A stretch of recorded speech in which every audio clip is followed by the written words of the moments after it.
मैं अर्जुन और आप देख रहे हैं मेरा चैनल स्टडी विद AP03। तो इस वीडियो में हम वर्ल्ड वॉर 1 के बारे में सब कुछ जानेंगे। तो चलिए शुरू करते हैं।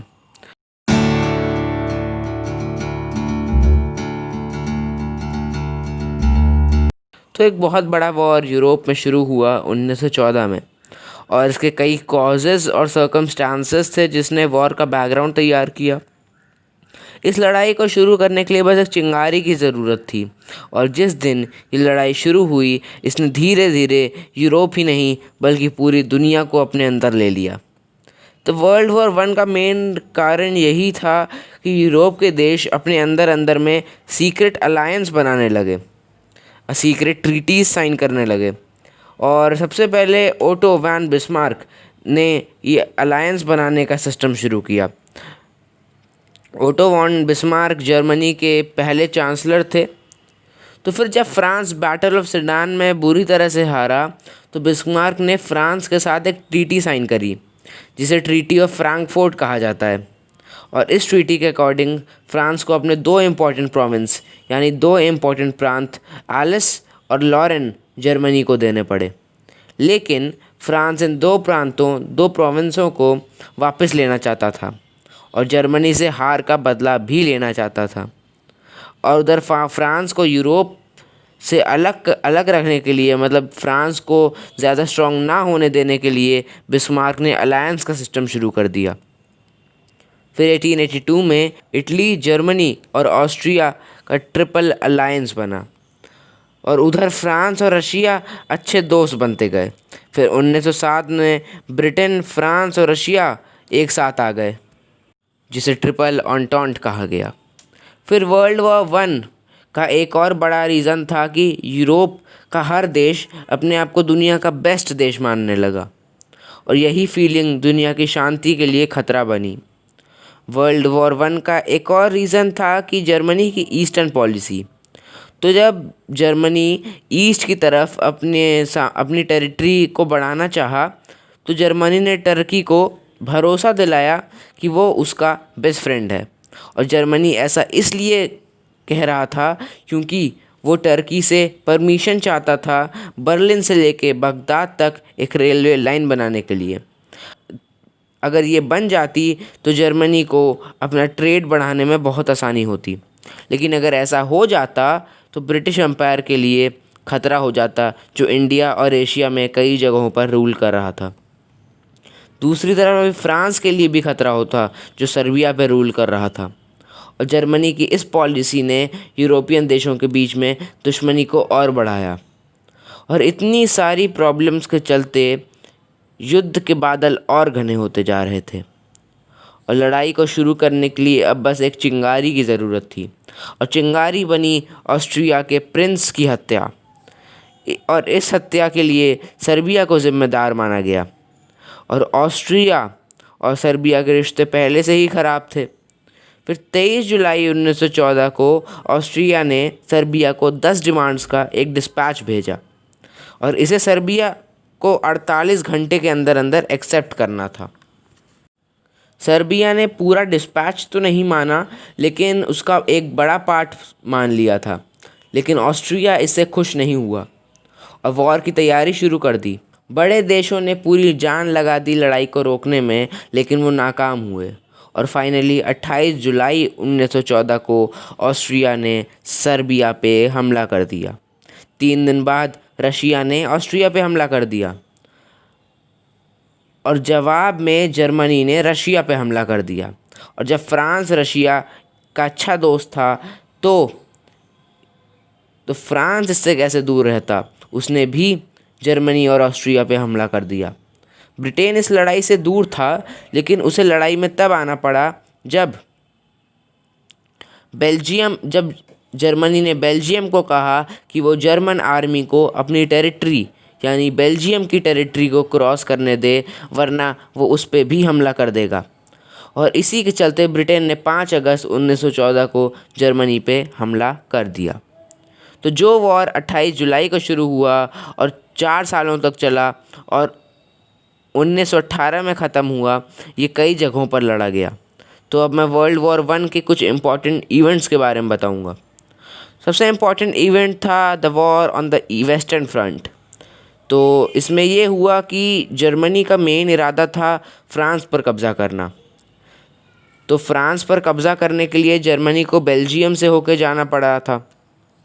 तो इसलिए जर्मनी ने बेल्जियम से कहा कि वो जर्मन आर्मी को बेल्जियम में से जाने दे, लेकिन बेल्जियम ने साफ साफ मना कर दिया और फ्रांस पहुंचने के लिए जर्मनी ने बेल्जियम पर हमला कर दिया।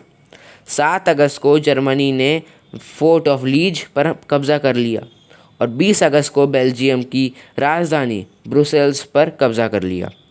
और जवाब में फ्रांस और ब्रिटेन बेल्जियम की मदद करने आए, लेकिन उन्हें भी जर्मनी ने बहुत बुरी तरह से हराया।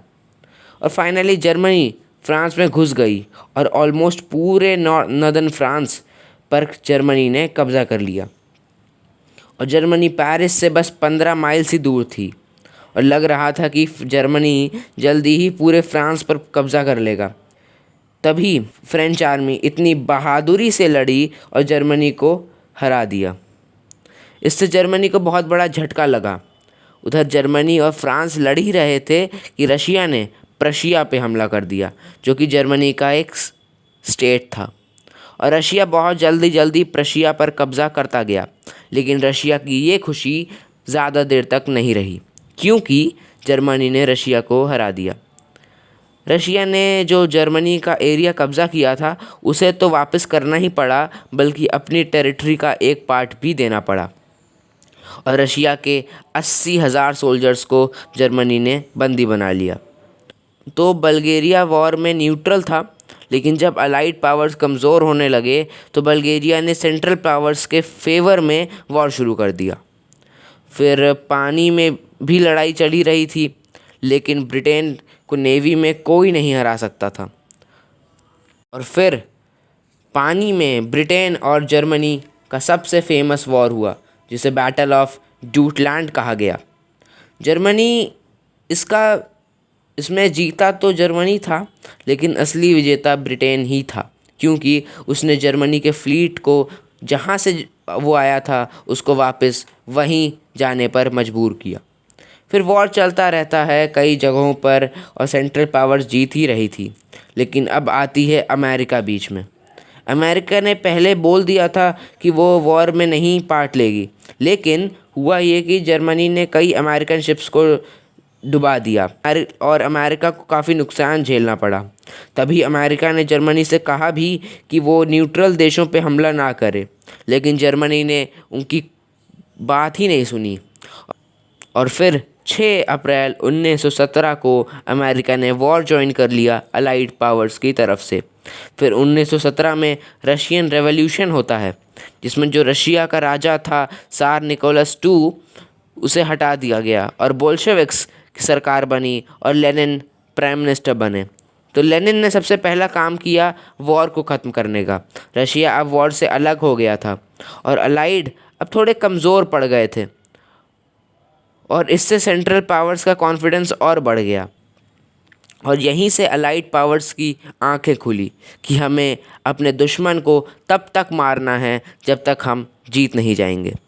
फिर अलाइड पावर्स धीरे धीरे मेसोपोटामिया, बेरूत, सीरिया, पैलेस्टीन सब पर कब्ज़ा करते गए। फिर 29 सितंबर 1918 को बल्गेरिया ने बिना किसी शर्त के सरेंडर कर दिया।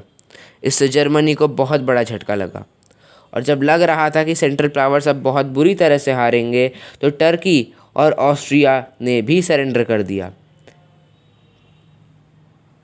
अब जर्मनी अकेले बचा था युद्ध के मैदान में। फिर केसर विलियम्स II जर्मनी के राजा थे, उन्होंने इधर उधर मदद मांगी और ख़ासकर अमेरिका से। और तभी जर्मनी में रिवोल्ट, विद्रोह शुरू हो गया। इसमें लोगों ने कहा कि केसर विलियम्स II अपना सिंहासन त्याग दें, और 9 नवंबर को केसर विलियम्स II ने अपना सिंहासन त्याग दिया। और इसी के साथ 11 नवंबर को जर्मनी ने सरेंडर कर दिया और वॉर ख़त्म हुआ। लेकिन ऑफिशियली वॉर 1919 में ख़त्म होता है, जब ट्रीटी ऑफ वर्साइल्स साइन होती है। उसके बारे में मैं आगे आपको बताऊंगा। तो जर्मनी की हार के 4 मेन कारण थे। नंबर 1 था long period of war. Germany को लगा था कि वो 5-6 महीने में जल्दी जल्दी सबको हरा देगा, लेकिन ऐसा नहीं हुआ। फिर दूसरा था लिमिटेड इकोनॉमिक रिसोर्सेस। जर्मनी के इकोनॉमिक रिसोर्सेस लिमिटेड थे। आर्मी की जो जो ज़रूरतें थी उनको वो आर्मी तक पहुंचा ही नहीं पा रहे थे। फिर तीसरा था over confidence of the German army. भले ही जर्मन आर्मी ने बड़ी बहादुरी से लड़ाई करी, लेकिन उन्हें अपनी इसी बहादुरी का घमंड हुआ। फिर चौथा रीज़न था अमेरिका का वॉर में आना। अमेरिका के आने के बाद अलाइज बहुत स्ट्रांग हो गए थे। तो अब चलिए बात करते हैं वॉर के बाद क्या हुआ। तो तब जो जितने भी राजा महाराजा हुआ करते थे उन्हें अपने सिंहासन को त्यागना पड़ा। इसमें मेन डायनेस्टीज़ थी Hohenzollern of Prussia, Habsburg of Austria और रामानोव्स ऑफ रशिया। दूसरा, इकोनॉमी पर बहुत असर पड़ा। $10 बिलियन तो डायरेक्टली वॉर में खर्च हो गए। तो सोचिए इनडायरेक्टली कितना खर्च हुआ होगा। वॉर के ख़त्म होने पर हर देश कर्ज में डूबा हुआ था। ब्रिटेन के ऊपर 74,350 लाख पाउंड्स, फ्रांस के ऊपर 14,74,000 फ्रैंक्स, वहीं जर्मनी के ऊपर 1,60,00,000 मार्क्स का कर्ज था। और पूरे वॉर में करीब 9 मिलियन सैनिक मारे गए और 21 मिलियन घायल हुए और 5 मिलियन सैनिकों को बंदी बनाया गया और 2 मिलियन लापता हैं। और इसमें 64,000 इंडिया के सैनिक शहीद हुए और 70,000 के आसपास घायल हुए। और इस युद्ध में 10 मिलियन यानी 1 करोड़ सिविलियंस की भी मौत हुई। तो बात करते हैं ट्रीटी ऑफ वर्साइल्स की। तो ट्रीटी ऑफ वर्साइल्स 28 जून 1919 को साइन हुई। इसके मुताबिक जर्मनी को वॉर के लिए ज़िम्मेदार माना गया और जर्मनी ने जिन जिन जगहों पर कब्ज़ा कर रखा था उसे वो हार गई। 10% पॉपुलेशन, 13% टेरिटरी, 75% कोल, 26% आयरन फ्रांस और पोलैंड को देना पड़ा। जर्मनी को $6 बिलियन अलाइज को देने पड़े।